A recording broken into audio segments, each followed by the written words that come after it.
ठीक है, उसी को आप भी जॉट डाउन करना, समझना, क्योंकि सिमिलर पैटर्न में आपने सामने वाले को समझाना है।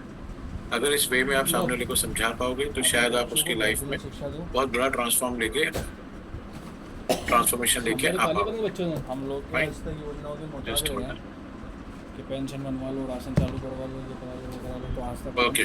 आगे नहीं बढ़ पा रहे इस चीज़ों से। तो माय पोर्ट नहीं क्या? कनेक्टेड।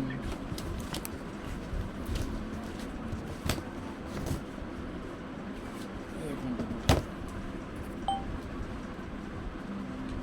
चालू राशन तक बनता बंदे ही है बंद है ना, सही बात, आपका तो काम हो जाएगा। जिनके चालू नहीं उनका काम रोक दिया गवर्नमेंट ने। हैं? हाँ तो वो उनको वो कर रहे थे एसी वालों को बंद, बहुत सारों का सिर्फ कार है, वो है, ये फलाना ढिमका क्या क्या हो गया।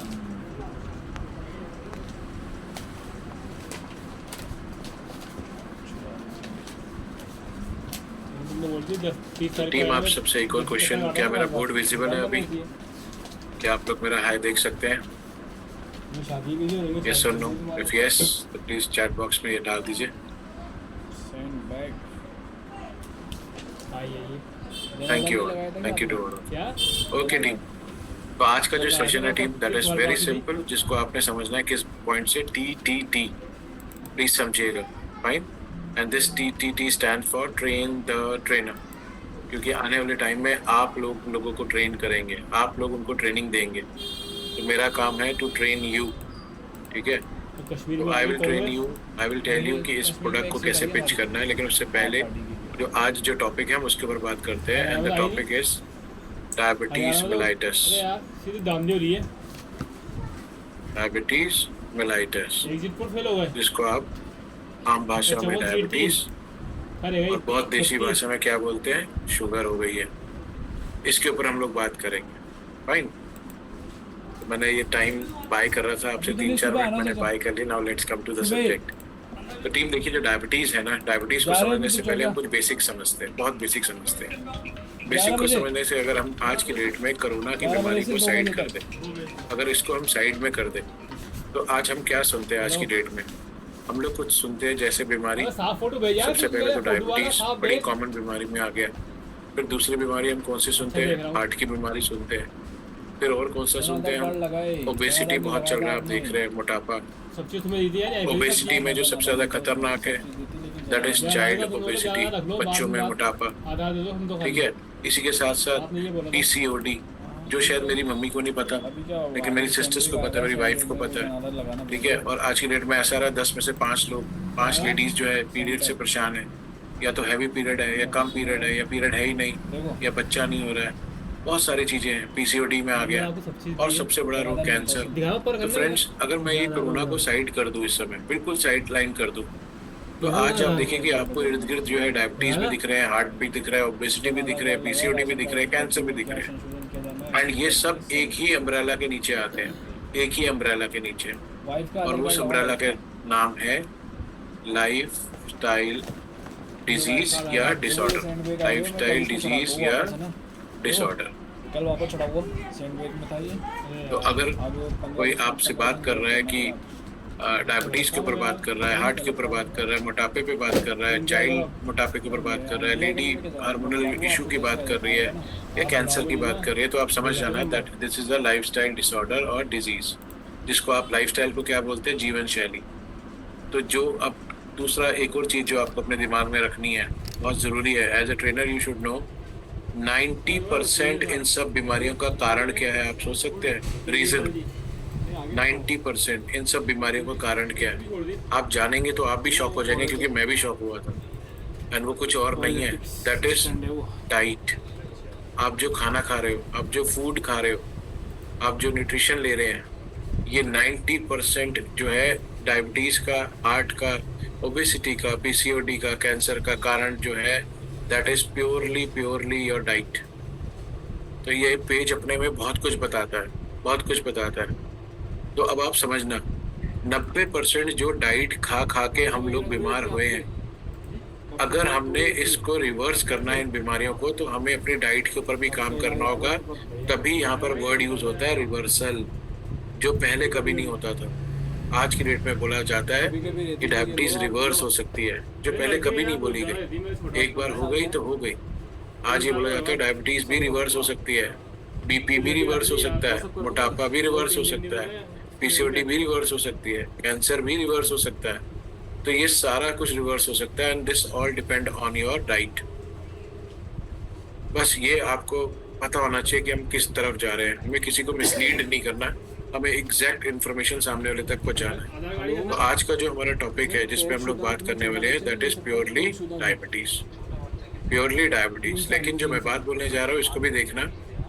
मैं बोलता हूँ ये सारी बीमारियां जो मैंने लिखी है ना, ये सब आपस में ब्रदर एंड सिस्टर है। कितनी भी पुरानी हो, आप देखना, ये भी होएगी, ये भी होएगी, ये भी होगा, ये भी होगा, ये भी हो जाता है एंड में। सब कुछ कहीं ना कहीं से लिंक कर जाता है, सारा कुछ लिंक कर जाता है।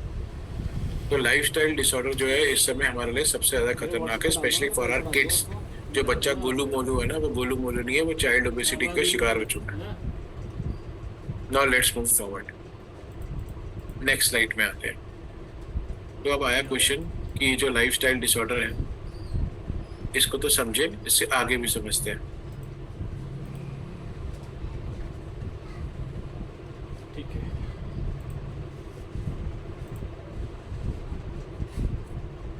Who is this राज जो अपना नंबर फ्लैश कर रहे हो ग्रुप में? ये नाम तो आधार के हिसाब से। राज जी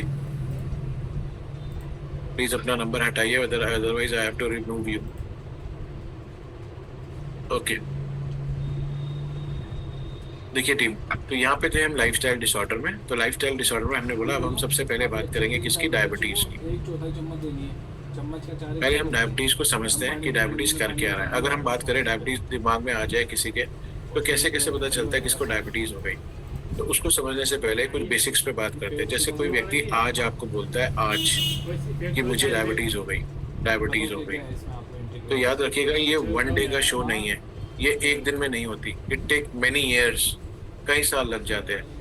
ठीक है, एक नॉर्मल पर्सन को पहले प्री डायबिटिक बनने में और फिर प्री डायबिटिक से डायबिटिक बनने में, यानी एक नॉर्मल व्यक्ति को प्री डायबिटिक बनने में यानी डायबिटीज से पहली वाली स्टेज में, और फिर प्री डायबिटिक को डायबिटिक बनने में कई साल लग जाते हैं। तो ये कैसे बताओगे? जैसे सपोज किसी ने बोल दिया सर मुझे 4 साल से शुगर है, किसी ने बोला अंजू मैम मुझे 4 साल से शुगर है, तो आप उसे बोल सकते हो सर 4 नहीं लगभग 14 साल हो गए आपको। तो उसके लिए एक शॉकिंग स्टेटमेंट होगी कि ये क्या बोल रहे हैं। मैं जब बोल रहा हूँ 4 साल हो गए, आप उसमें 10 साल क्यों ऐड कर रहे हो? तो वो आपको भी पता होना चाहिए कि क्यों ऐड कर रही हो या क्यों ऐड कर रहा हूँ। तो आप ये देखिएगा, सबसे पहली चीज हमारी जो बॉडी बनी हुई है वो किस चीज की बनी हुई है? वो बनी हुई है सेल्स की, कोशिकाओं की। ठीक है, खूब सारे सेल्स जब मिलते हैं क्या बनाते हैं? ऊतक, टिश्यूज। जब खूब सारे टिश्यूज मिल जाते हैं ये क्या बनाते हैं? Organ, heart, lung, liver, kidney, pancreas, liver, ये सब आपके ऑर्गन्स हैं।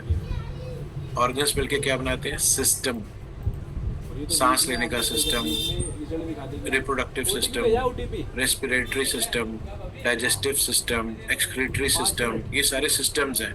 और सारे सिस्टम मिलके बनाते हैं ह्यूमन बॉडी, यानी आप और मैं ऐसे बनते हैं। ये याद कर लीजिएगा, ये ज़रूरी है, चाहे आप साइंस के स्टूडेंट हैं या नहीं है। लेकिन अगर आप इस प्रोडक्ट पे काम करना चाहते हैं तो ये 5 चीज़ें तो है जो याद करना है। क्यों याद करना है वो आपको समझ आएगा। तो जितने भी फ्रेंड्स ये जो आपने देखा पीछे लाइफस्टाइल डिसऑर्डर्स हैं, जितने भी ये लाइफस्टाइल डिसऑर्डर हैं, इनको एक और चीज़ कहा जाता है, इनको एक और चीज़ कहा जाता है, इनको कहा जाता है सेल्यूलर डिसऑर्डर। अब ये जो सेल्यूलर वर्ड आया ये सेल से आया। क्यों बोला गया इनको सेल्यूलर डिसऑर्डर, इसको समझते हैं। ठीक है, जैसे किसी ने बोला सर मुझे तो आज डायबिटीज हो गई है, और किसी ने बोला 4 साल हो गए, और आप बोल रहे हैं आगे 10 साल और ऐड कर लो। सर जी 14 साल हो गए, आपको 11 साल हो गए, तो वो क्यों हो गए वो ऐसे समझा सकते हैं आप, क्योंकि यहाँ आया सेल्स। तो हमारी बॉडी का सबसे छोटा क्या है? Structural and functional unit of life क्या है? सेल्स। हमारी बॉडी की सबसे छोटी इकाई। तो ये जो बीमारियां शुरू होती है, जितनी भी जीवन शैली वाली बीमारियां हैं, जितनी भी बीमारियां हैं, चाहे वो कैंसर है, चाहे वो पीसीओडी है, चाहे वो ओबेसिटी है, चाहे वो हार्ट है, चाहे वो डायबिटीज है, चाहे वो XYZ और भी क्रोनिक डिजीज है, वो सब शुरू होती है सेलुलर लेवल से, सेल से। इसलिए इसको कहा जाता है सेलुलर डिसऑर्डर भी कहा जाता है। ये याद रहेगा, हमें याद रहेगा तो थम्स अप, हाय हेलो कुछ करते रहेगा, सो दैट मुझे वो रहे। Thank you. तो सेलुलर डिसऑर्डर कहा जाता है। तो पहले सेल्स नष्ट होते हैं, फिर सेल्स में जब इश्यूज आते हैं वो ऊतकों को नष्ट करना शुरू कर देते हैं, फिर वो ऊतकों से अंगों को नष्ट करना शुरू कर देते हैं। तो अब डायबिटीज पढ़ रहे हैं, तो डायबिटीज में याद रखना पैंक्रियास, जब पैंक्रियास कमजोर होगा तो मीन्स वो इंसुलिन नहीं बना रहा होगा, तो ऊतकों को नष्ट करना शुरू कर देते हैं। और जब ऊतकों से अंगों को नष्ट करते हैं, उसके बाद आपका सिस्टम लड़खड़ा जाता है। जब सिस्टम बिगड़ जाता है तब क्या होता है? तब क्या होता है अब यहाँ समझना। सबसे पहले ब्लड विजन। ब्लड विजन मतलब क्या हुआ? आंखों में धुंधलापन, आंखें की रोशनी कम हो रही है। पता चलता है यार धीरे धीरे रोशनी कम हो रही है। ये डायबिटीज वाले को दिमाग में रख के सोचो, डायबिटीज वाला क्या फेस कर रहा है। फ्रीक्वेंट यूरिनेशन, बार बार पेशाब आना, और किसी किसी को तो रात में भी बहुत बार पेशाब आता है, बहुत बार। तो रात भर सो ही नहीं पाता है या पाती। तो जब वो रात भर सोएगा नहीं या सोएगी नहीं तो उसकी बॉडी रेस्ट कब करेगी? जब उसकी बॉडी रेस्ट नहीं करेगी तो उसकी बॉडी रिपेयर कब करेगी? सोचिएगा, सिर्फ डायबिटिक को थॉट रखिएगा दिमाग में। Very weak energy, very low energy, ताकत ही नहीं होती उसके में। वो खाना खा रहा है, वो खाना खा रही है, सुबह भी कह रही है, दोपहर में भी खा रही है, सब कुछ खा रही है, लेकिन उसके शरीर में ताकत ही नहीं है। बहुत प्यास लगना, बार बार प्यास लगना, बहुत भूख लगना, अभी खाना खाया उसके बाद भी फ्रिज खोल के देखने का मन करता है कि कुछ पड़ा तो खा लो, मीठे की तलब हो। हाथ पैर में टिंगलिंग सी होना, चीटियां चलना, गुदीगानियां सा होना, ठीक है। और फिजिकली वीकनेस, सेक्सुअल वीकनेस, चाहे मेल हो या फीमेल, फिजिकल वीकनेस। ये फ्रेंड्स कुछ कॉमन चीजें हैं जो आज की डेट में एक डायबिटिक जो पेशेंट है वो फेस करता है। तो जहाँ से आप समझना इस बात को, जब पहले सेल्स को इशू होना शुरू हुआ, सेल्स में खराबी आई, उन्होंने टिश्यूज को डिस्टर्ब करना शुरू करा, टिश्यूज ने ऑर्गन को डिस्टर्ब करना शुरू करा, ऑर्गन से सिस्टम गड़बड़ाया, तो आपका आंखों का विजन कम हुआ, रोशनी कम हुई, बार बार पेशाब आने लग गया, वो सिस्टम एक्सक्रीटरी सिस्टम, किडनीज में कुछ इश्यूज आने लग गए है, शरीर बहुत कमजोर होने लग गया, खाने के बाद भी, भूख के बाद भी आपको लग रहा है कि शरीर में ताकत ही नहीं है, प्यास लगने लग गई, भूख लगने लग गई, हाथ पैर में खुजली होने लग गई, फिजिकल वीकनेस आने लग गई। ये सारे किसके साइन एंड सिम्टम्स हैं? ये सारे साइन एंड सिम्टम्स हैं डायबिटीज के, कि आप डायबिटीज की तरफ बढ़ रहे हैं। तो जैसे उसको ये सब हुआ तो डॉक्टर ने उसको क्या सलाह दी? आप करा लीजिए टेस्ट। और जैसे उसने टेस्ट कराया तो उसका टेस्ट में एक होता है फास्टिंग, एक होता है बीपी, एक होता है HbA1c। तो जैसे उसने टेस्ट कराया उसने देखा उसकी शुगर जो है बढ़ी हुई है, और वहाँ जाके उसको पता चला 4 साल में पहले कि उसे शुगर है, लेकिन उसे ये नहीं पता कि ये जो पहले के जो 10 साल हमने लिखे हैं ये वाला फेज है। कौन सा वाला? ये वाला। क्योंकि यहाँ कोई टेस्ट नहीं हो रहा था, उसका सेल्स में कोई टेस्ट नहीं हो रहा था, उसका ऊतकों में टेस्ट नहीं हो रहा था, उसका ऑर्गन में टेस्ट नहीं हो रहा था। जब ऑर्गन्स वीक पड़ने लग गए, सिस्टम गड़बड़ाने लग गया, जब ये सिस्टम में फॉल आया तब टेस्ट हुआ, तब उसको पता चला ही और शी हैज बिकम डायबिटिक्स। मैंने बड़े आराम से ये चीज़ समझाई है ना, आई होप आप लोगों को ये चीज़ समझ आई होगी, क्योंकि यही चीज़ आपने आगे भी समझानी है टीम, और बहुत अच्छे से समझानी। ठीक है, कोई जल्दी नहीं कर रहा हूँ मैं, बड़े आराम से चलो। सो दिस इज समथिंग जो हमें यहाँ पे समझ आया। जब हम फास्टिंग की बात करते हैं, मैंने ये क्यों लिखा, हमें फास्टिंग क्यों चाहिए, इसको ऐसे समझना है। अब फास्टिंग जब उसने टेस्ट कराया, इशू आया, पीपी आया, तो अब एक नॉर्मल बात करते हैं। नॉर्मल अगर मैं बात करूँ फास्टिंग, तो हम ये बोलते हैं कि 140 से नीचे होनी चाहिए, 120, 140 से नीचे होनी चाहिए, ठीक है, ऐसे बोलते हैं। तो इससे पहले की स्टेज क्या है?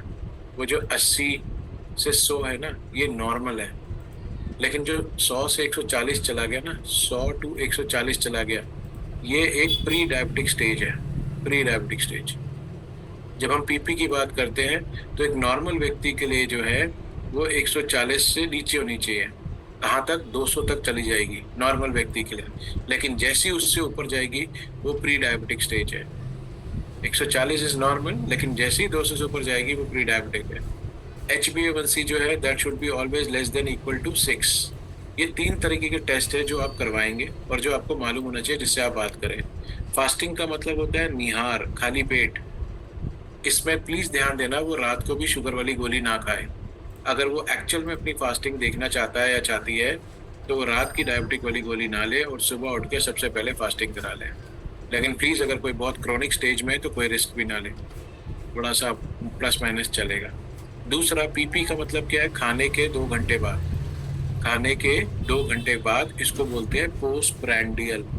पोस्ट प्रैंडियल, खाने के 2 घंटे बाद एक ये शुगर जरूर लीजिए उससे। और तीसरी जो उसको आपने करवानी है दैट इज HbA1c। ये बताता है 3 महीने 3 मंथ आपकी शुगर कैसी रही है, आपकी बॉडी में शुगर लेवल्स कैसे रहे हैं। बस इसको ध्यान रखना है फ्रेंड्स। ये 3 टेस्ट है जो हमारे लिए बहुत ज़रूरी है, बहुत ज़रूरी है किसी से भी बात करने के लिए। एक फास्टिंग, एक पीपी और एक HbA1c। अब इस सेशन को स्ट्रॉन्ग बनाने के लिए, सामने वाले को समझाने के लिए कि वो आपकी बात को और गहराई से समझे, एक क्वेश्चन है, पॉजिटिव क्वेश्चन है, और ये क्वेश्चन आपने सामने वाले से पूछना है।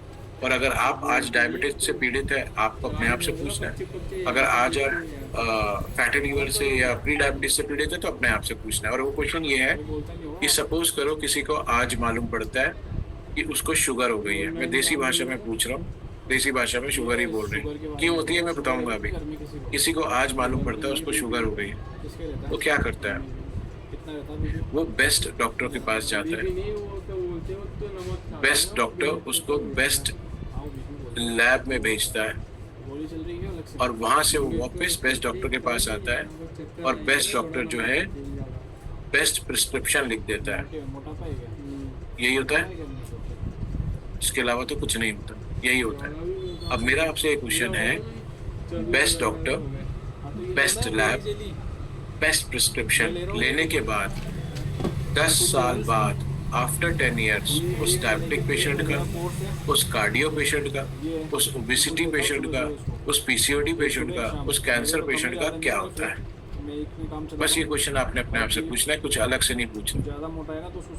10 साल में वो बेस्ट डॉक्टर पे गया, बेस्ट लैब में गया, बेस्ट दवाइयाँ ली, 10 साल बाद क्या होता है?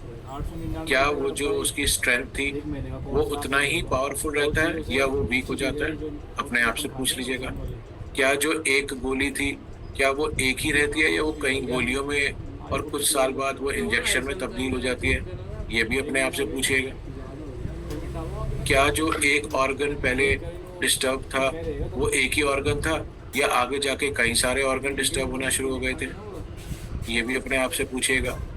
10 साल में best doctor, best lab, best prescription मतलब बेस्ट मेडिसिन बोल रहा हूँ, लेने के बावजूद 10 साल बाद होता क्या है? वो आप देखते हैं वो 0 to 0 हो जाता या हो जाती है। और यही फैक्ट है, शायद यही फैक्ट है। तो मेरा आपसे एक क्वेश्चन है, आप प्लीज़ उस व्यक्ति से पूछिएगा जिससे आप मिलने जाए, ये बात उसके आगे रखिएगा। अगर वो डायबिटिक पेशेंट भी है और अगर इस समय सेशन में भी है तो वो अपने आप भी पूछे अपने आप से कि यार मैंने तो बेस्ट डॉक्टर के पास गया, मैंने बेस्ट लैब में इलाज कराता हूँ, मैं बेस्ट मेडिसिन भी लेता हूँ, लेकिन क्या मैं वही स्ट्रेंथ के साथ चल रहा हूँ या मैं बहुत वीक होता जा रहा हूँ? अपने आप से एक क्वेश्चन पूछ लीजिएगा। और दूसरा जो बहुत पावरफुल क्वेश्चन है वो ये है, 10 सालों में पैसा कितना लगा होगा और कितना लगेगा? अगर मैं बोलूँ सही बोल दूँ तो 10 लाख रुपए भी कहीं नहीं है 10 साल में। लेकिन 10 साल के बाद क्या मुझे न्यू लाइफ मिल रही है या मैं और वीक हो रहा हूँ? तो मैं तो और वीक हो रहा हूँ।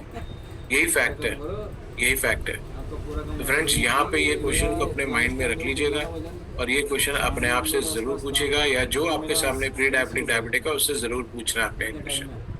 अब हम आ जाते हैं, ये मैंने जो बोला ये शुगर है क्या चीज़, इसको तो समझे, ये हुई क्यों, कैसे हुई और इसको कैसे हम बाहर ला सकते हैं। अगर आज का सेशन देख रहे हैं तो कुछ तो सीख के जाना है। तो आज हमारा अवेयरनेस का सेशन है, I am telling you awareness. तो जब हम शुगर की बात करते हैं तो एक बात करते हैं, एक नॉर्मल व्यक्ति की बात करते हैं। पहले मैं यहाँ लिख रहा हूँ नॉर्मल, एक नॉर्मल व्यक्ति के साथ क्या होता है, ठीक है।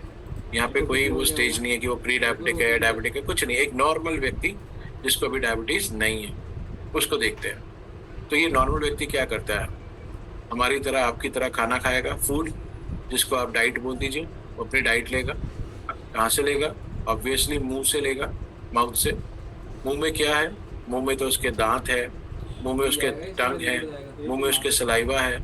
और ये मुंह में काम क्या होता है, यहाँ पे वो जो खाना है वो चीड़ फाड़ होता है और खाने को क्या बनाया जाता है, फूड को सॉफ्ट बनाया जाता है। क्यों? ताकि ये अच्छे से पेनिट्रेट हो जाए। यही तो होता होगा, है ना?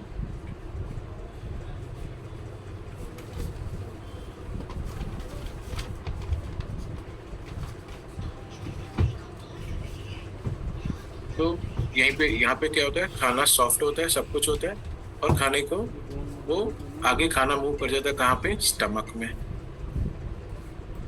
अब ये स्टमक में क्या है, अब ये स्टमक में आप यूं समझ लीजिए यहाँ पर लगी है बड़ी बड़ी मिल्स, चक्कियां, जो खाने को और तोड़ती है और मड़ोड़ती है। यहाँ पे अलग अलग जगह से अलग अलग, जहाँ से बाइल्स आ जाएगा, कहीं से HCl आ जाएगा, कहीं से कोई ना कोई एंजाइम्स आ जाएंगे, बहुत सारे आ जाएंगे। क्यों आ जाएंगे? ताकि ये जो फूड आया है इसको तोड़ मड़ोड़ा जाए और उस फॉर्म में कन्वर्ट कर दिया जाए जो हमारे शरीर को चाहिए। और हमारे शरीर को किस फॉर्म में, किस में फूड चाहिए, तो यहाँ से ये फूड टूटेगा और ये हमारे ब्लड में आ जाएगा, किस फॉर्म में, ग्लूकोज में। याद रखिएगा, इसी को आप हिंदी भाषा में शुगर बोल रहे हैं, ग्लूकोज में। ये किस में आ गया, जो खाना कन्वर्ट हुआ, टूट गया, किस में आ गया, ग्लूकोज में। तो आप यूँ समझ लीजिए, अगर और कोई स्पेसिफिक बात करनी है तो कार्ब डाइट ज़्यादा लेते हैं हम लोग, कार्बोहाइड्रेट्स, तो ये ग्लूकोज में कन्वर्ट हो गया। ये कहाँ पर आ गया, आपके ब्लड में। ब्लड में क्या आ गया, ग्लूकोज आ गया। खाना जो आपने खाया उससे आ गया ग्लूकोज। तो ये हमें खाना जो खाते, क्यों खाते हैं भाई, क्यों खाते हैं खाने, जरूरत क्या खाना खाने की? दिमाग में अपने लाइए, अपने आप से एक क्वेश्चन पूछिए, यार मैं खाना क्यों खाता हूँ, मेरे को खाने की जरूरत क्या है? तो आपको याद आएगा, आप खाना इसलिए खाते हैं क्योंकि आपकी शरीर किसकी बनी हुई है, सेल्स की। शरीर बनी हुई है सेल्स की, और इनको तो खाना चाहिए। इनको खाना क्यों चाहिए, सेल्स को खाना क्यों चाहिए? अगर सेल्स को खाना नहीं मिलेगा तो ये आपको क्यों देगा एनर्जी, और कहाँ से देगा? तो सेल्स यानी क्या देता है? सेल्स पहली चीज आपको देती है एनर्जी। कोशिकाओं को खाना जो मिलता है उससे वो क्या देती है, एनर्जी। तो 3 चीजें याद रखना, बहुत इंपॉर्टेंट है, इसी से आप डायबिटीज समझ जाओगे। दूसरी चीज ये आपको देता है, that is growth and development. Budget खत्म हो गया। दूसरी चीज ये देता है, ग्रोथ एंड डेवलपमेंट। सही बता। नया बाल, नया स्किन, नया खून, नई हड्डी, नया ये, नया वो, पूरी बॉडी में जो भी ग्रोथ हो रहा है, चाहे वो हार्मोन्स हो, चाहे वो सिक्रीशंस हो, व्हाटएवर, जो भी डेवलपमेंट हो रहा है उसके लिए रिस्पॉन्सिबल है। एंड तीसरी सबसे ज्यादा इंपॉर्टेंट चीज क्या है? तीसरी सबसे ज्यादा इंपॉर्टेंट चीज है, and that is called repairing. जो भी आपकी बॉडी में वेयर एंड टेयर होता है उसकी रिपेयरिंग। तो अब आप सोचो, डायबिटिक पेशेंट में क्या हो रहा था। डायबिटिक जो पेशेंट है, आपने देखा था, उसकी एनर्जी लो होती है, उसके बाल झड़ने लग जाते हैं, वो बहुत वीक फील करने लग जाता है, उसके ऑर्गन धीरे धीरे नष्ट होने लग जाते हैं, यानी उसकी ऑर्गन ग्रोथ, डेवलपमेंट सब रुक जाती है, और उसके घाव भरना तक बहुत स्लो डाउन हो जाते हैं। उसके घाव भरते ही नहीं। अगर आपका हो सकता है 1 दिन में भर रहा है, तो हो सकता है उसके 3 दिन लग रहे हैं, किसी के 4 दिन लग रहे हैं, किसी का 1 महीना लग रहा है, किसी का 2 महीना लग रहा है, तो उसके घाव भरना भी बंद हो जाता है। तो प्लीज ये वाला जो चीज मैंने अभी बोली इसको याद रखना। तो आपके सेल्स जो आप खाना खाते हो उनको क्यों चाहिए? क्योंकि वो आपको 3 चीजें दे रहा है, एक ऊर्जा, एक ग्रोथ एंड डेवलपमेंट, और एक रिपेयरिंग। ठीक है, अब आपको सेल्स को क्या चाहिए? सेल्स को चाहिए ये ग्लूकोज। सेल्स को क्या चाहिए? ये सब देने के लिए ग्लूकोज। और ये ग्लूकोज फ्रेंड्स अपने आप इस सेल के अंदर नहीं आ सकता, नहीं आ सकता, नहीं आ सकता। यानी आप खाना खा भी लोगे जितना मर्जी, लेकिन ये ग्लूकोज इस सेल के अंदर नहीं आ सकता। तो ऊपर वाले ने एक बहुत बढ़िया चीज बनाई, ऊपर वाले ने एक बहुत बढ़िया चीज बनाई प्रोसेस को पूरा करने के लिए। उसने स्टमक के पीछे एक छोटा सा ग्लैंड छुपा हुआ है, शरीर की जो कमजोरी होती है ना अंदरूनी, और इस ग्लैंड का नाम है फ्रेंड्स पैंक्रियास। अपने शरीर की जो विटामिन की कमी क्या नाम है? पैंक्रियास। याद रखिएगा, ये ले ले 499। इस ग्लैंड का नाम है पैंक्रियास। 7 टेबलेट है, 1 महीने का कोर्स है, 499 रुपए का। एक प्लान से इनकी ये स्टमक के पीछे समझ लीजिए, यहाँ कहीं पे छुपा हुआ है। अब ये पैंक्रियास का काम क्या है फ्रेंड्स? पैंक्रियास का काम ये है कि वो इंश्योर करता है, प्लीज ध्यान देना, पैंक्रियास का काम इंश्योर करना है कि ये जो ग्लूकोज बना है ये इस कोशिकाओं में आ जाए, तो इसको सपोर्ट में काम करता है। और वो क्या करता है? पैंक्रियास एक हार्मोन सिक्रीट करता है जो ब्लड में आ जाता है। क्या सिक्रीट करता है? एक हार्मोन सिक्रीट करता है। पैंक्रियास अपने आप को निचोड़ता है और एक हार्मोन सिक्रेट कर देता है और इस हार्मोन का नाम क्या है? ये वाली ले ले। इंसुलिन। ये कम ताकत की है। इस हार्मोन का नाम क्या है? इंसुलिन। अब ये इंसुलिन का क्या काम है, इसको यहाँ डायग्राम की तरफ ध्यान से देखना, डायग्राम की तरफ। आपके जितने भी सेल्स हैं उसके ऊपर एक साइट बनी हुई है, ऐसे समझ लो, ताले बने हुए, ताले, ऐसे ताले, ठीक है। आपके जितने भी सेल्स हैं उसके ऊपर ताले बने हुए हैं और इनको कहा जाता है इंसुलिन रिसेप्टर। रिसेप्टर यानी जो आपका इंसुलिन है ये उसके ताले हैं। और इंसुलिन का काम क्या होता है फ्रेंड्स? जैसे ही इंसुलिन आएगा, वो इंसुलिन आएगा, इसके साथ अटैच होगा, यानी चाबी का काम करेगा, इसको खोलेगा और दूसरी तरफ सेल्स दरवाजा खोल देगा और आपका जो ये ग्लूकोज है वो आपके सेल्स के अंदर आ जाएगा, यानी सेल्स के अंदर ग्लूकोज आ जाएगा। और जो एटीपी की मदद से माइटोकॉन्ड्रिया, आपने बचपन में सुना था, power house of mitochondria, power house of cell की मदद से ये आपके खाने को कन्वर्ट कर देगा, किसमें? ग्लूकोज को, एनर्जी में, ग्रोथ में एंड रिपेयरिंग में। फिर से समझा देता हूँ एक ही फ्लो में। जैसे ही आपने खाना खाया वो बना किसमें? कन्वर्ट हुआ, जिसमें? ग्लूकोज में। ग्लूकोज अपने आप इस सेल में नहीं आ सकता, उसके लिए इस सेल के दरवाजे खोलना जरूरी है। और इसके दरवाजे खोलने के लिए जो रिस्पॉन्सिबल है वो है इंसुलिन। और इंसुलिन कहाँ से आता है? पैंक्रियास से आता है। जैसे ही आप खाना खाते हो शरीर में ग्लूकोज बनता है और साथ साथ में इंसुलिन बनता है। तो ग्लूकोज बना, इंसुलिन बना, फिर इंसुलिन ने क्या किया? ग्लूकोज को पकड़ा, कोशिकाओं में डाला, ग्लूकोज को पकड़ा, कोशिकाओं में डाला। इस तरह से जो आपके ब्लड में ग्लूकोज का राइज होता है वो नॉर्मल हो जाता है और आप एक नॉर्मल पेशेंट की लाइफ जी रहे हैं, नॉर्मल पेशेंट की लाइफ जी रहे हैं। तो मैंने ये डायग्राम जो दिया था एक नॉर्मल पेशेंट के लिए था, ठीक है। अब ये पैंक्रियाज इंसुलिन कब छोड़ता है? जब इसके ऊपर मास्टर ग्लैंड बैठा है, और वो कहाँ बैठा है? आपके ब्रेन में, पिट्यूटरी। तो इसको एक उदाहरण से समझाता हूँ तो आपको बिल्कुल इससे बिल्कुल क्लियर हो जाएगा। लेट्स टेक एग्जाम्पल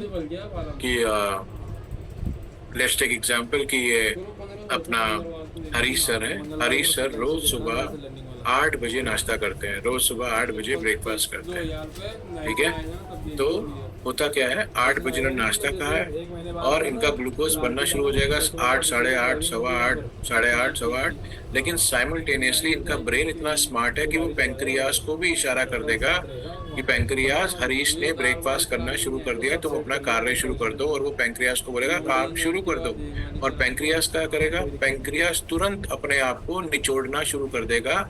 और पैंक्रियास का जो एंड साइड होता है वहाँ पे खास किस्म के सेल्स होते हैं इसके, उसको बोलते हैं बीटा सेल्स।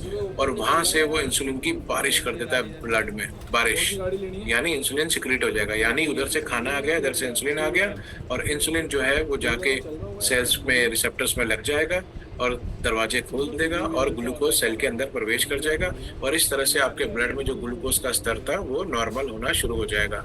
तो एक नॉर्मल पेशेंट वाली बात यहाँ तक समझ आती है। नॉर्मल पेशेंट नहीं, नॉर्मल इंसान वाली बात तो यहाँ तक डन है। ये तो समझा लेंगे हम फ्रेंड्स। यस नो चैट में डाल दीजिए प्लीज।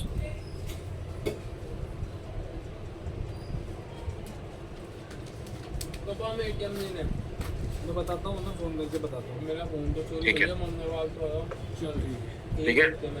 तो इंसुलिन रिसेप्टर में इंसुलिन अटैच होगा, गेट खुल जाएगा और ग्लूकोज सेल्स में प्रवेश कर जाएंगे। अब फ्रेंड पता है आपको इसको क्या बोलते हैं हम लोग नॉर्मल भाषा में? इसको बोलते हैं हम लोग गुड मेटाबॉलिज्म।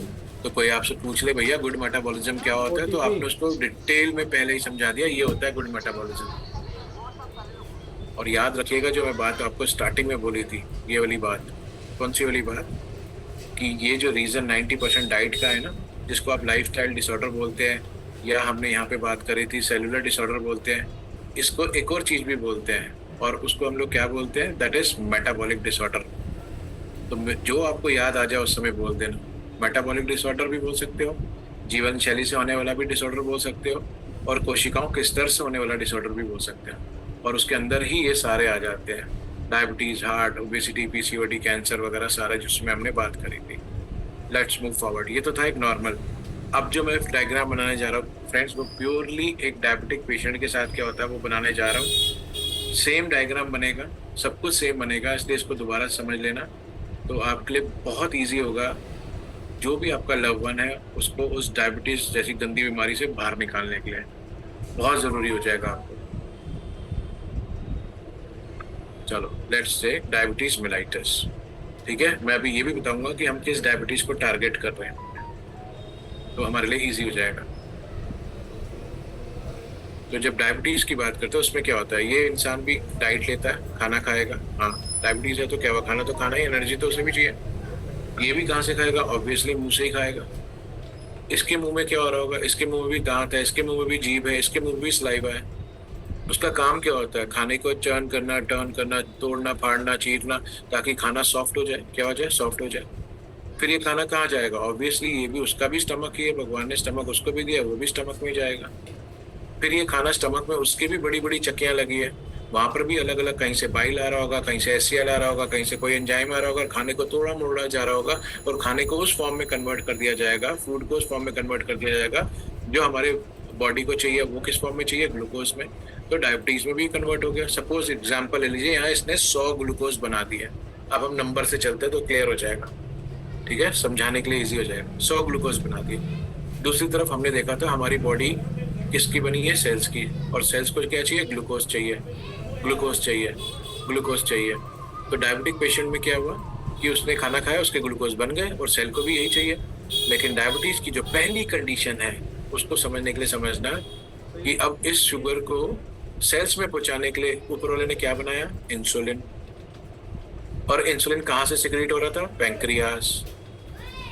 पैंक्रियाज में कहाँ से सिक्रेट हो रहा था, अगर कोई डीप पूछ ले तो बीटा सेल्स, याद रखना। तो इंसुलिन बनाया किसने, पैंक्रियाज ने। इंसुलिन का काम क्या है, सेल्स के दरवाजे को खोलना ताकि ग्लूकोज प्रवेश कर जाए। लेकिन डायबिटीज में क्या होता है कि ये जो पैंक्रियाज है फ्रेंड, ये हो जाता है वीक। इस पैंक्रियाज की जो वो है हेल्थ, वो होने लग जाती है कमजोर। और ये एक दिन में नहीं होता, 1 साल, 2 साल, 3 साल, 4 साल, 5 साल, 6 साल, 7 साल, आपकी डाइट के ऊपर है, आपके खान पान, आपकी लाइफस्टाइल के ऊपर है। और हो सकता है 7 से 10 साल के अंदर अंदर ये अपने आप को बिल्कुल ये दम तोड़ देता है। ऐसा क्यों होता है ये भी जानेंगे, लेकिन यहाँ समझना। तो अब यहाँ पे पैंक्रियास क्या हो गया आपका, वीक। यहाँ पे पैंक्रियास क्या हो गया आपका, वीक। और जब पैंक्रियास हो जाएगा आपका वीक, तो 100 ग्लूकोज के लिए सपोज अगर 100 इंसुलिन चाहिए, तो आपके वीक पैंक्रियास ने बनाई सिर्फ सपोज 30 इंसुलिन। कितनी, 30। तो ये 30 का, ये एक लेमैन को समझाने के पॉइंट से, 30 ग्लूकोज को तो थमा लिया, लेकिन 70 ग्लूकोज जो है आपके ब्लड में राइज करने लग गया। यानी 30 इंसुलिन ने 30 ग्लूकोज को तो पहुंचा दिया, तो थोड़ी बहुत एनर्जी, थोड़ा बहुत ग्रोथ, थोड़ा बहुत रिपेयरिंग हो गई, लेकिन आपके ब्लड में अभी भी शुगर रहने लग गई। और जब जब आपके ब्लड में शुगर का स्तर बढ़ने लग जाता है, यानी ग्लूकोज का स्तर बढ़ने लग जाता है फ्रेंड, इसको हम लोग बोलते हैं type 2 diabetes mellitus. This is diabetes, यही है शुगर। तो पहला कारण क्या बोलते हैं, लैक ऑफ इंसुलिन, यानी इंसुलिन की कमी, जिसको आप बोल सकते हैं lack of secretion, lack of insulin secretion. Insulin पर्याप्त मात्रा में नहीं निकला। जब इंसुलिन पर्याप्त मात्रा में नहीं आया, उधर ग्लूकोज ज्यादा मात्रा में आ गई, तो जितना इंसुलिन संभाल सकता था उसने संभाला, बाकी ग्लूकोज का स्तर आपके ब्लड में बढ़ता गया और आप एक डायबिटिक पेशेंट बन गए। ठीक है, ये है एक डायबिटिक की कहानी। लेकिन अब इसमें यहाँ समझने वाली बात है कि मैंने बोला ये पैंक्रियास वीक कैसे हुआ, उसको देखते हैं। ये आप सब बहुत ध्यान से देखना, क्योंकि इसी में अमेरिका का सबसे बड़ा हाथ है। अगर कोई यहाँ से अमेरिका वाला होगा तो, जो उसने हमारे साथ किया, जो उसने दिया है, आप प्लीज समझना। जब आप खाना खाते हैं आज की डेट में, उनसे पूछना कि आप रोटी खा रहे हो या आप फुल्का खा रहे हो, रोटी या फुल्का। मैं इसको एक्चुअली ऐसे लिखता हूँ, फूल का, हमारा फूल बना रखा है, तो आप देखेंगे ज्यादातर बोलते हैं हम फुल्का ही बनाते हैं, बोलते हैं रोटी है, लेकिन वो फूल जाती है। तो जो चीज फूल गई वो रोटी नहीं है। मैं रोटी से यहाँ पे जो है, फुल्के से मतलब आपको जो बताना जा रहा हूँ, जो सबसे बड़ा दुश्मन है इस समय हम सबका, वो है आटा। ओटीपी। इसके अंदर दूसरा सबसे बड़ा दुश्मन है, वो है ग्लूटेन। समझ रहे हैं। और रोटी, जिसको आप बोलते हैं गरीबों का अनाज, पहले इसको बोला जाता था गरीबों का अनाज, लेकिन ये आज जैसे हमारे लिए गाड़ी जरूरी है ना, जैसे हमारे लिए मोबाइल ज़रूरी है, जैसे हमारे लिए एसी ज़रूरी है, नेसेसिटी है, वैसे ये गरीबों का अनाज जिसको आज आप बोलते हैं मोटा अनाज, ये हम सब के लिए बहुत ज़रूरी है। किस चीज को? तो जिस खानदान में डायबिटीज़ नहीं पहुंची ना, आधार कार्ड भेजो व्हाट्सएप ये पर। आटा उसका भी आधार एंट्री कार्ड। खोलता है, एंट्री गेट है। हाँ कल ले जाना। जिसके खानदान में भी डायबिटीज़ नहीं थी, उसके लिए ये एक एंट्री गेट है, मोटा अनाज। अब आप सोचो कि आप एक दिन में कितने फुलके खा रहे हैं, आप उतना करीब जा रहे हैं। आप खुद सोचना, ये डायबिटीज़ को ऐसा क्या हो गया जो पहले अमीरों की बीमारी थी, आज हर एक व्यक्ति को क्यों हो रही है? और गेहूं क्या है? जेनेटिक मॉडिफाइड वो है। हम मिलेट्स की तरफ जा ही नहीं रहे, हम मोटे अनाज की तरफ नहीं जा रहे, हम मिलेट्स की तरफ बिल्कुल नहीं जा रहे।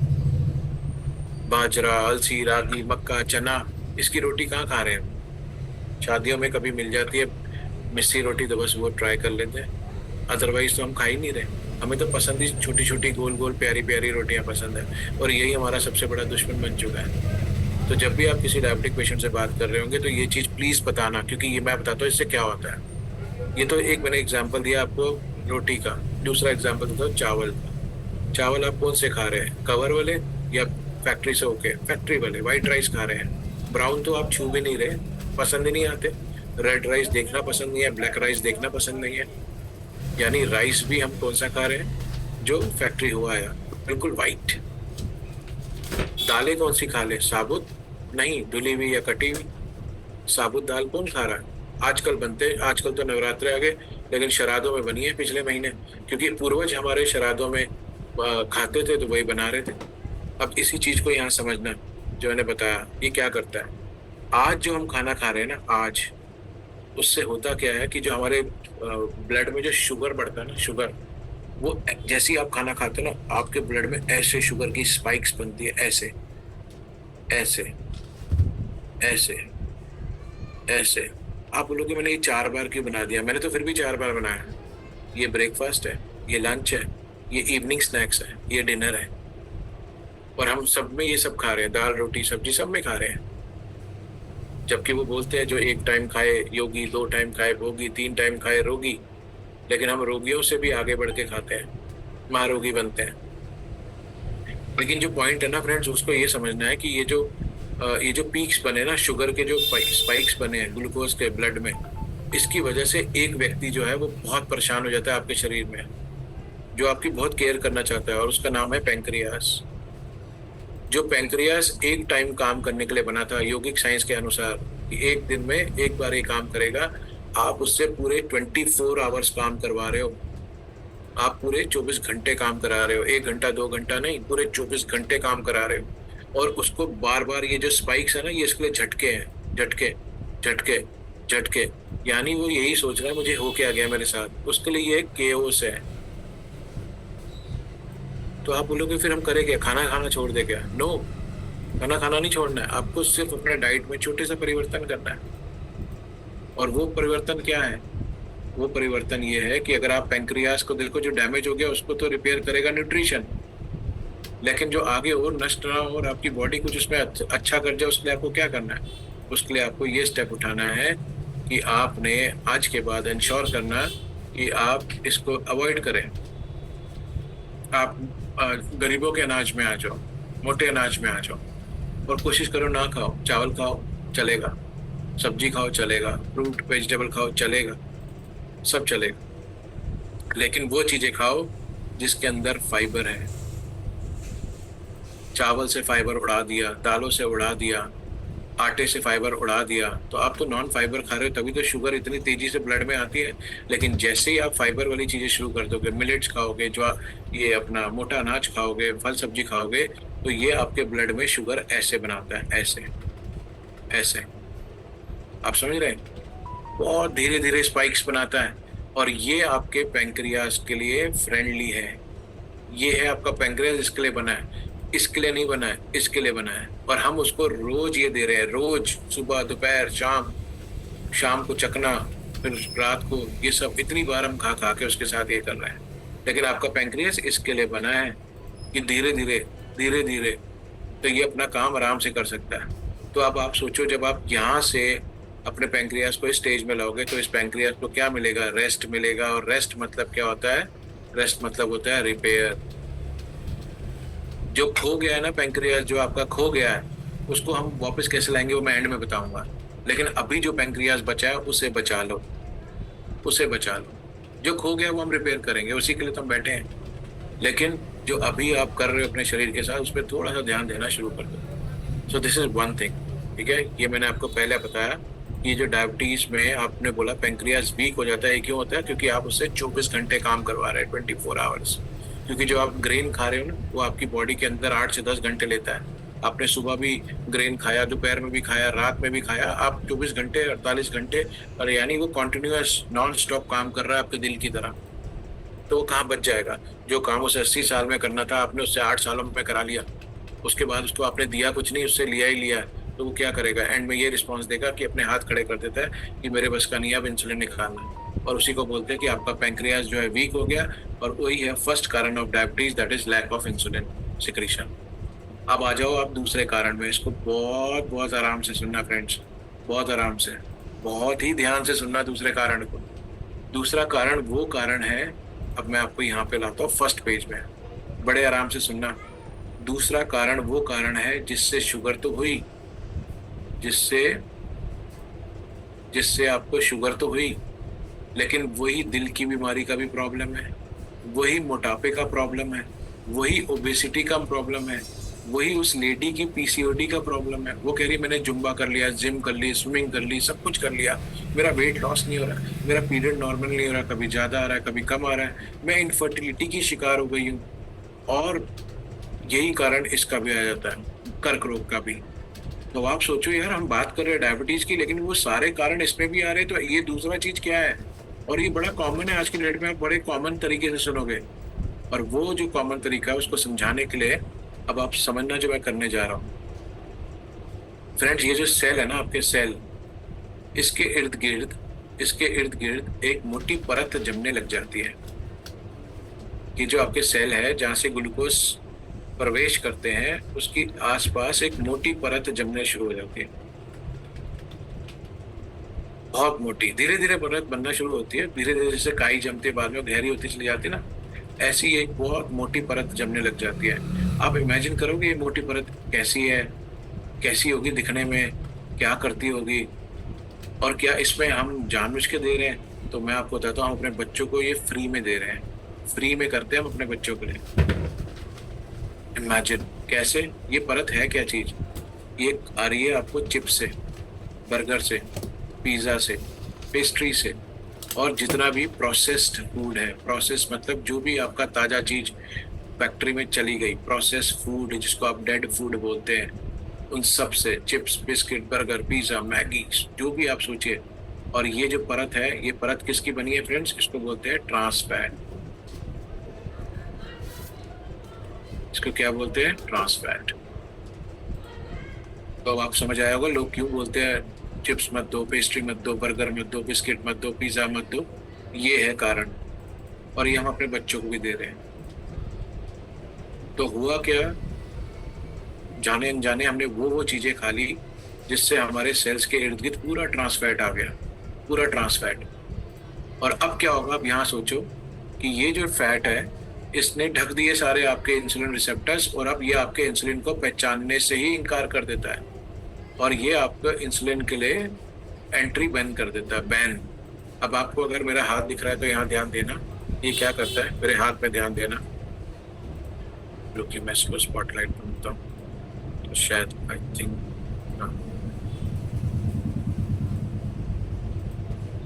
ओके। तो होता क्या है कि ये जो सेल है, ये इंसुलिन को रोकना शुरू कर देता है, रोकना। ये इंसुलिन को बोलता है मैं तुझे नहीं पहचानता, मैं तुझे नहीं पहचानता। तो ये क्या करता है? रेजिस्ट करना शुरू कर देता है। तो अब इंसुलिन जो है वो आके ताला खोलना चाहता है, लेकिन ये इंसुलिन को बोलता है मैं तुझे नहीं पहचानता। तो ये क्या पैदा करने लग जाता है? रेजिस्टेंस। तो ये क्या पैदा कर रहा है? रेजिस्टेंस। तो जो दूसरी सबसे बड़ी बीमारी है जिसके ऊपर वो सारे कारण थे फ्रेंड्स, उनको हम बोलते हैं इंसुलिन रेजिस्टेंस। उनको हम बोलते हैं इंसुलिन रेजिस्टेंस। आई होप यहाँ तक समझ आया होगा कुछ इंसुलिन रेजिस्टेंस। और ये किससे आया? ट्रांस फैट से आया, ठीक है। अब याद रखिएगा, यही इंसुलिन रेजिस्टेंस किस किस का कारण मैंने आपको बताया था? यही डायबिटीज का भी कारण था, यही हार्ट की प्रॉब्लम का, ये ओबेसिटी का, पीसीओडी का, कैंसर का। और आपको आसान भाषा में समझा देता हूँ, ये इंसुलिन रेजिस्टेंस ये है जो इस समय सबसे मेजर रोल प्ले कर रहा है किसमें, फैटी लीवर में भी। तो वो जो पीसीओडी वाली महिला जो थायराइड लेके बैठी है ना, उनके साथ भी यही प्रॉब्लम है। तो अगर हमने ये इस पे काम नहीं करना शुरू करा, और उसका काम क्या है, पहले तो हमें ट्रांस फैट को रोकना होगा, प्रोसेस फूड को रोकना होगा, और हमें मोटे अनाजों में आना होगा, हमें अपने फूड को अल्कलाइन बनाना होगा, हमें अपने फूड में फल सब्जी का इंटेक बढ़ाना होगा। अब इंसुलिन रेजिस्टेंस भगाना कैसे शरीर से, वो एक सेकंड कॉल है, लेकिन जो आगे की चीजें हैं उसको तो रोकना पड़ेगा। तो फॉर दैट ये आपको पता होना चाहिए कि ये 2 कारण है मेन आज की डेट में जिससे डायबिटीज जो है वो अपने चरम में है। बट माई पॉइंट, अब आ जाते हैं कौन सी डायबिटीज पे हम लोग काम कर रहे हैं और क्या करने वाले हैं। यहाँ पे समझना, देखिए डायबिटीज 3 प्रकार से समझ लीजिए। हम कहाँ पे काम करेंगे। पहला प्रकार जो है उसको आप समझ लीजिए, यूँ लिखिएगा टाइप 1। आप समझ लीजिए ये बचपन से शुरू हो गया, या एक्सीडेंटली कुछ हो गया, हेरिडिटी हो गया, और इसमें इंसुलिन बनता ही नहीं है। इसको इंसुलिन बाहर से लेना पड़ता है, बाहर से इंसुलिन लेना पड़ता है। तो ये अभी हमारा पेशेंट नहीं है, ये नहीं है। फिर आ जाइए टाइप 2 सेकेंड उसमें, सेकेंड को हम बोलते हैं जेस्टेशनल डायबिटीज। अब ये जो जेस्टेशनल है ये कौन सा है, ये जो मदर होती है ना, गर्भ प्रेगनेंसी का जो पीरियड है, प्रेगनेंसी का जो 9 मंथ का पीरियड है, ये डायबिटीज तभी होती है। और जब डिलीवरी हो जाती है तो ये डायबिटीज छूमंतर हो जाती है, यानी ये सिर्फ 9 मंथ के लिए रहती है और उसके बाद ये डायबिटीज छूमंतर हो जाती है। ये सिर्फ गर्भ के दौरान होती है, इसे बोलते हैं जेस्टेशनल डायबिटीज। हाँ, इसमें मदर और चाइल्ड दोनों प्रोन होते हैं, प्रोन, तो इनको बहुत केयर करनी होती है। लेकिन ये भी हमारा पेशेंट नहीं है। हमारा पेशेंट फिर है कौन, हम किसके लिए काम कर रहे हैं, हम किस पे काम करने वाले हैं। हम 95% लोग हैं जो डायबिटीज से पीड़ित है, उन पे काम करने वाले हैं। ये तो 5% से भी लेस है दोनों, ये तो 5% से भी लेस है। हम काम करने वाले हैं 95% एंड अधिक, उन पे काम करने वाले हैं। और वो कौन सा है, वो है टाइप 2 डायबिटीज, टाइप 2 डायबिटीज। और इसमें जो है 2 स्टेजेस लेके चलिए। पहली स्टेज लेके चलिए जिसको हम बोलते हैं प्री डायबिटिक, जिसको आप बोलिए एक मूवी देखने जा रहे हैं तो उससे पहले आपने एक ट्रेलर देख लिया है, ये वो स्टेज है। और दूसरा जो है वो है प्योरली डायबिटीज। अब मजे की बात सुनिए, मजा तो नहीं है, खैर आई एम सॉरी। इंडिया में, भारत में 14% लगभग प्री डायबिटिक पेशेंट है, और डायबिटीज जो है वो लगभग 11% है। अगर अपने आप में क्वेश्चन पूछेगा कि आज ये जो प्री डायबिटिक है, मैं बोलता हूँ वो कहाँ तक स्टेज में होगा, वो इस वाली स्टेज में होगा, प्री डायबिटिक वाला। वो हो सकता है यहाँ होगा अभी, और अंगों तक अभी नुकसान दे रहा होगा। यहाँ से चला होगा प्री डायबिटिक, यहाँ पहुंचा होगा और अभी यहाँ तक पहुंचा होगा। अभी यहाँ पहुंचने में टाइम लगेगा उसको, क्योंकि अभी पैनक्रियास धीरे धीरे वीक हो रहा है, उसका लीवर कमजोर हो रहा है, उसके बहुत सारे ऑर्गन्स धीरे धीरे कमजोर हो रहे हैं, तो वो अपना समय ले रहा है। तो अब आप ये सोचिए कि ये जो 14% प्री डायबिटिक पेशेंट है, आने वाले 3 से 5 साल में इसका क्या होने वाला है। ऑटोमेटिकली फ्रेंड्स ये 14% भी यहाँ 11 प्लस 14% होने वाला है, यानी ये 100% डायबिटिक बनेगा ही बनेगा। अब आप इंडिया की स्थिति समझिए, इंडिया की स्थिति, इंडिया से जो लोग देश से प्यार करते हैं, 25% जनता अगर डायबिटिक हो गई तो आप सोचिए हालात क्या होंगे। और ये होंगे क्यों, आज विश्व में नंबर 1 पोजीशन में कौन है, दैट इज चाइना, और सेकंड पोजीशन में कौन है, दैट इज इंडिया। तो अगर हम जिस तेजी से बढ़ रहे हैं तो हम इसमें भी नंबर 1 हो जाएंगे, जो हमें नहीं होने देना है। आई होप आप एग्री करेंगे, क्योंकि ये 14% 11% में हमारे अपने लव वंस हैं, हमारे खुद के लोग हैं, और शायद हम भी हैं। तो हम नहीं चाहते कि ये कन्वर्जन बिल्कुल भी इधर से इधर हो। तो 2 वर्ड मैं बोलता हूँ, 2 वर्ड जो बहुत ध्यान देना, और चौड़े होके बोलना। प्री डायबिटिक्स में वर्ड यूज करना इरेडिकेशन। हम 100% इसके ऊपर काम कर सकते हैं प्री डायबिटिक्स को। हम ये 14% को एक को भी कन्वर्ट नहीं होने दे सकते अगर हम अपने में आ जाए, अगर हमने राइट डिलीवरी राइट अवेयरनेस के साथ दे दी, और धीरे धीरे 11% की ग्रोथ को भी कम कर सकते हैं। ये हम जो आपको बताने जा रहे हैं, 14% में से 1% भी आगे नहीं जाएगा अगर आप उन तक पहुंच गए तो, अगर आप उन तक पहुंच गए तो। And that is what we are talking about. तो हम जो काम करेंगे फ्रेंड्स, किस पे काम करेंगे? Type 2 and pre diabetic patients पे काम करेंगे। Type 2 and pre diabetic patients पे काम करेंगे। क्लियर है? तो अब मैं वापस आता हूँ अपने क्वेश्चन पे, और फिर हम इसको क्लोजर की तरफ भी लेके आएंगे, क्योंकि ज़्यादा पूछूंगा तो गड़बड़ होगा। उससे ज़्यादा नॉलेज नहीं देनी चाहिए। डॉक्टर्स नहीं बनना, डॉक्टर्स ने 20-20 साल देके पढ़ाई कर ली। We have to just aware करना अपने आप को। तो देखिए मेरा जो क्वेश्चन है, अब आपको एक क्वेश्चन के साथ मैं आंसर देता हूँ। आज मुझे मालूम पड़ा मुझे शुगर हो गई है, मैंने बेस्ट डॉक्टर को चुना, क्योंकि मेरे को हुई है तो मैंने अपने लिए बेस्ट डॉक्टर चुना। बेस्ट डॉक्टर ने अपनी प्रैक्टिसेस को, उसने भी अपनी कसम खाई हुई है, उसने बोला यार मुझे इसको ठीक करना है, ठीक नहीं करना है तो जो उनकी पैथी बोलती है कंट्रोल करना है, वो उसके लिए वो बेस्ट करेगा। एंड आप प्लीज़ किसी डॉक्टर को ना गलत सोचिएगा, ना चैलेंज कीजिएगा। डॉक्टर ने अपनी प्रैक्टिस करी है, अपनी पढ़ाई करी है, 20 साल उसके माँ बाप ने सपना देखा है, उसने मेहनत करी है और वो वहाँ पहुँचा है। आप डॉक्टर बनने की कोशिश 1% भी मत करना। Doctor is always a doctor, उनको भगवान का दर्जा मिला हुआ है, वो रहने दीजिएगा, आप उसमें बीच में अड़ंगा मत डालिए। तो बेस्ट डॉक्टर ने जो भी उसकी एलोपैथी थी, जो भी उसने पढ़ी है, उसने उसको बेस्ट लैब में भेजा, वहाँ से उसकी रिपोर्ट आई और वो बेस्ट मेडिसिन लिख के उसने उसको भेज दिया, क्योंकि उनकी पैथी इतना ही बोलती है कि डायबिटीज़ कभी ठीक नहीं होगी, हार्ट की प्रॉब्लम कभी ठीक नहीं होगी, ये कभी ठीक नहीं होगा। पैथी उनकी ऐसी बोलती है। लेकिन मेरा जो यहाँ पे क्वेश्चन था वो ये था कि बेस्ट डॉक्टर, बेस्ट दवाइयाँ, बेस्ट मेडिसिन लेने के बाद भी, बेस्ट प्रिस्क्रिप्शन के बाद भी 10 साल बाद क्या होगा? 10 साल बाद क्या होता है? क्या वो ताकत बनी रहती है या वो व्यक्ति कमज़ोर हो जाता है? 10 साल में कम से कम 10 लाख रुपए लग जाते हैं। 10 साल में एक गोली ही रह जाती है या एक गोली की कई गोलियां बन जाती, कभी गैस की, कभी लीवर की, कभी खून पतला करने की, कभी कार्डियो की, कभी पेशाब की, कभी आर्थराइटिस की गोलियां बनती जाती है। क्या एक ऑर्गन, पहले किडनी डैमेज था, फिर क्या वो लिवर में आ गया, फिर क्या वो पेंक्रियाज में आ गया, यानी एक ऑर्गन की जगह मल्टीपल ऑर्गन की फेलियर होना शुरू हो जाती है? अगर आपका आंसर यस है तो friends you are in a right place, आप बिल्कुल सही जगह में हैं। बिकॉज हम मीन्स, मेरा मतलब है आप जिसके पास इस समय जहाँ बैठे हैं उसका नाम है इजी केयर।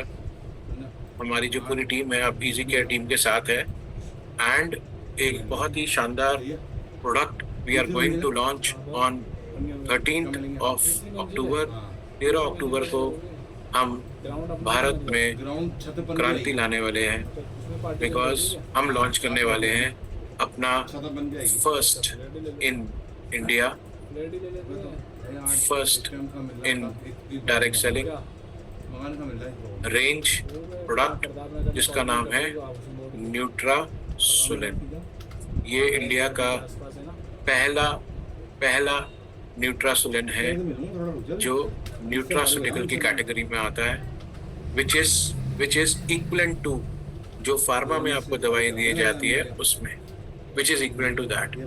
और जो प्री डायबिटिक पेशेंट्स है, अगर यहाँ पे कोई है जिनको प्री डायबिटीज़ है और अगर किसी ने आज तक डर के मारे चेक नहीं कराया है, प्लीज़ चेक करा लीजिए। आपको एक बात बताता हूँ, आज ये मीटिंग 5 बजे होनी थी, अगर आपने ध्यान दिया होगा। ये 8:30 बजे क्यों हुई, मैं आपको आइडिया देता हूँ। मैं रहता हूँ 29th फ्लोर में 2937 एंड मेरे साथ है 2936 फ्लोर।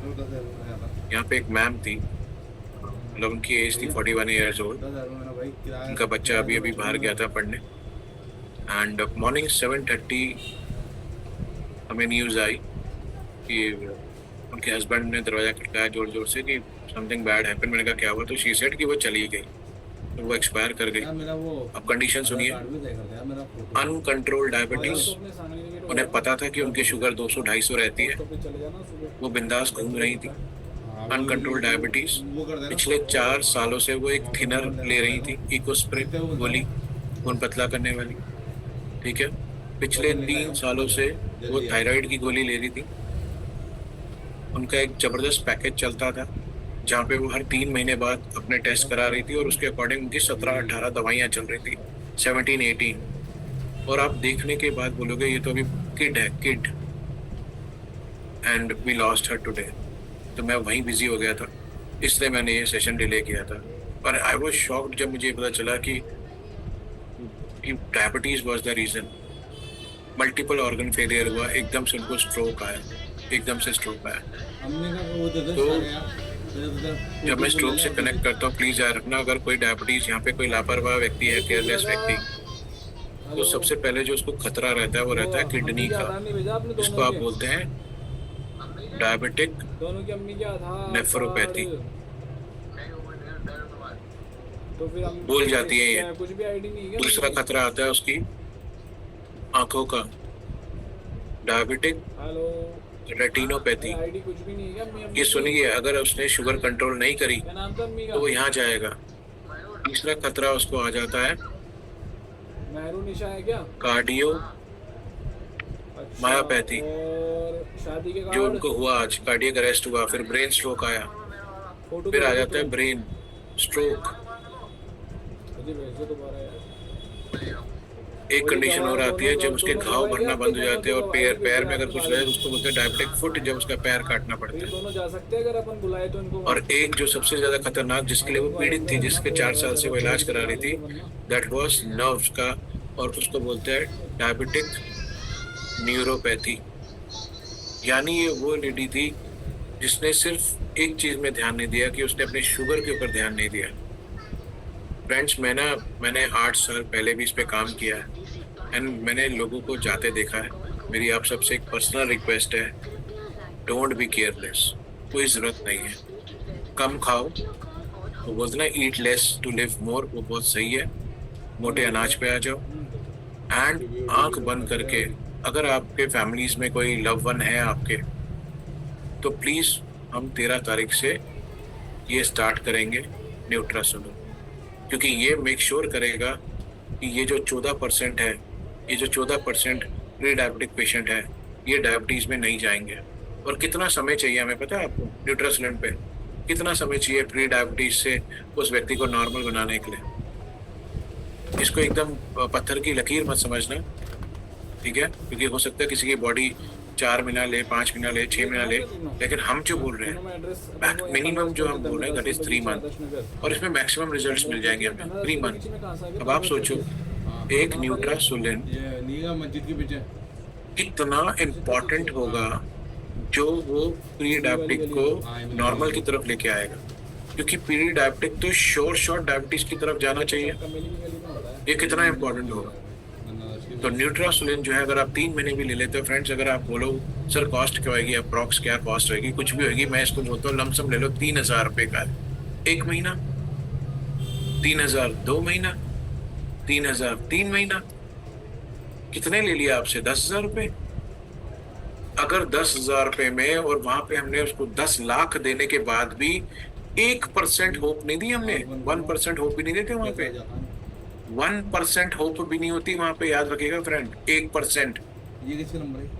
और यहाँ पे यू आर सेइंग कि यू आर गिविंग 100% उसको होप दे रहे हो। कितनी होप दे रहे हो? 100%। और 10,000 रुपये में, चलो नहीं ले रहा वो 3 महीने का, गिव हिम और हर 1 महीने का दीजिए। ये अप्रॉक्स है, हाँ, कम ज़्यादा जो भी होगा अप्रॉक्स। अब आप इमेजिन करो, अगर 3,000 दिए और वो बोले सर फर्स्ट मंथ में मुझे ये जादू हुआ कि जो मैं बार बार पेशाब करने जा रहा था सुबह दोपहर शाम रात, उसमें कमी आ गई। मेरी जो वीकनेस थी, जो मैं बहुत वीक फील कर रहा था, मुझे अब थोड़ा हेल्दी लगने लग गया। मेरा जो लीवर फैटी था वो मुझे लगता है कंट्रोल होने लग गया। आप पॉइंट समझ रहे हो? तो ये जितने भी सिम्टम्स हैं आपको फर्स्ट मंथ से ही उस पर दिखना शुरू हो जाएगा। एंड जब फर्स्ट मंथ में आपने क्या कराना था, मैंने आपको 3 चीज़ें बताया था। उसकी एक फास्टिंग ले लीजिएगा, एक पीपी उससे लेना है, और एक HbA1c रिपोर्ट ले लीजिएगा। और फर्स्ट मंथ बाद उसको बोलना कि एवरी वीक 1-2, इसको अच्छे से बनाना ही ज़रूरी है। First week, second week, third week and fourth week उसे बोले एक चार्ट बना ले और उस पर लिखे हर तीसरे दिन जो है शुगर चेक कर ले। फास्टिंग ही कर पाएगा घर में, ज़्यादातर फास्टिंग। तो यहाँ चेक करे, यहाँ करे, यहाँ करे, यहाँ करे।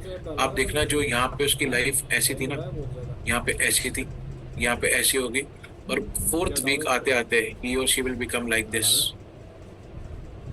क्यों? क्योंकि यहाँ पे इसकी जो क्वालिटी ऑफ लाइफ है ना वो ऐसी है, क्वालिटी ऑफ लाइफ खत्म है।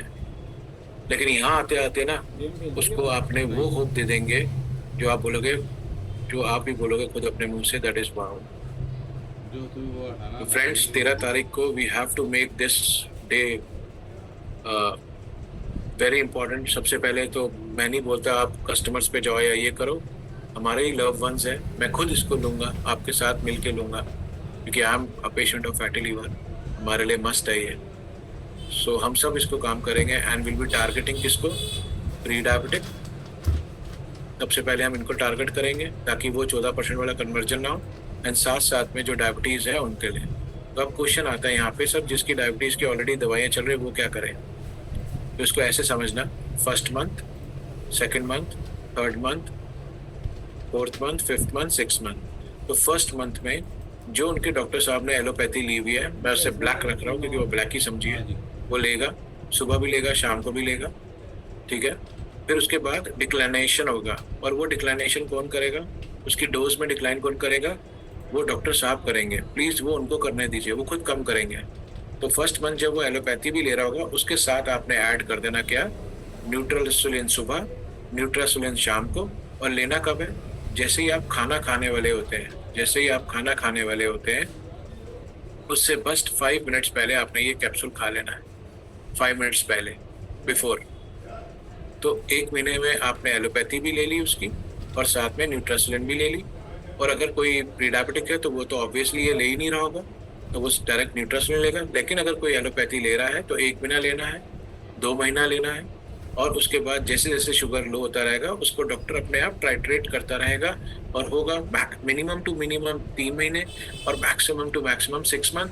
लेकिन अगर कोई बहुत ही क्रोनिक केस है, 20-25 साल पुराना, तो थोड़ा टाइम एक्सटेंड हो जाए तो प्लीज़ पीछे मत पड़िएगा। लेकिन ये है कि उसकी जो क्वालिटी ऑफ लाइफ है वो एकदम झकास ज़बरदस्त हो जाएगी। ये उसको 1st मंथ से ही एहसास होना शुरू हो जाएगा। उसको 2nd, 3rd, 4th, 5th, 6th जाने की ज़रूरत नहीं है। 1st मंथ से ही उसकी क्वालिटी ऑफ लाइफ इंप्रूव होने लग जाएगी। आप इस फैक्टर को पकड़ के चलिएगा, बिकॉज यही उसको चाहिए, एक अच्छी हेल्दी लाइफ चाहिए। सो टीम, मैंने अभी सिर्फ एक बेस बता दिया है आपको कि डायबिटीज़ क्या होती है, कितने प्रकार की होती है, हमें क्या है, क्या खाना है, क्या नहीं खाना है। इसके ऊपर आप इसकी प्लीज़ प्रैक्टिस करिएगा, जितनी प्रैक्टिस कर सकते हैं करिएगा। अगर आपके घर में कोई है, आपका लव वंस है, आपका दोस्त है, आपका पड़ोसी है, उनको जाके ये सब बताना शुरू करिए। जितनी बार आप जिसको भी बताएंगे उतना आपके लिए अच्छा होगा। एंड 14 जो है हमारी, 13 तारीख जो है, आप उनकी लाइफ में बहुत ज़बरदस्त परिवर्तन ला सकते हैं। कैसे? न्यूट्रासोलिन को उनकी लाइफ में इंट्रोड्यूस करके। तो अब इसके ऊपर सेशंस, इंडिविजुअल सेशंस भी चल रहे हैं, और भी सेशंस होते रहेंगे। एग्जैक्ट इन्फॉर्मेशन न्यूट्रासोलिन के इन डेप्थ नॉलेज आपको 13 के बाद ही दी जाएगी, जब ये लॉन्च हो जाएगा। मीनवाइल आपसे रिक्वेस्ट है कि अगर डायबिटीज से रिलेटेड कुछ भी क्वेरी, क्वेश्चन कुछ भी है, अपनी टीम को और इसमें एजुकेट करना है, और 10 बार पूछना है, 1000 बार पूछना है, तो आप प्लीज़ हमारी जो टीम है उसको रिक्वेस्ट डालते रहिए, वो हम पे आती रहेगी और हम आपसे इसमें कम्युनिकेट करते रहेंगे। So that was all from my side team today. ठीक है, मैंने आपके 6 मिनट ज़्यादा ले लिए, बट इन डेप्थ थोड़ा थोड़ा हमें डायबिटीज़ का आइडिया लगा होगा, एंड बहुत ज़रूरी भी है। ठीक है, एंड मैं इतना जानता हूँ कि हम जितने भी इस वाले स्टेज में है ना, अपने हम लोग मतलब जितने भी यहाँ पे इस समय ग्रुप में हैं, व्हाट टू से, सभी को इसकी कुछ ना कुछ ज़रूरत है, क्योंकि किसी का या तो कोई रिलेटिव होगा, या कोई फ्रेंड होगा, या कोई होगा, या वो खुद ही होगा। तो उस केस में आप कोशिश करना कि सबको अच्छा रिस्पांस मिले।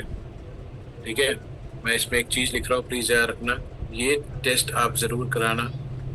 फास्टिंग सबको चैट बॉक्स में आएगा, PPNHbA1c, उसको न्यूट्रासोलिन देने से पहले प्लीज़ मेक श्योर कि ये 3 टेस्ट वो करा ले।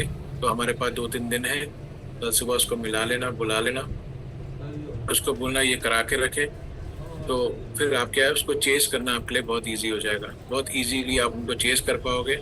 और हम यही बोलते हैं ना कि जब हमारे आगे कोई फिगर होगी तभी तो हम आपको रिलेट कर पाओगे, डिफरेंशिएट कर पाओगे, so that will be always there.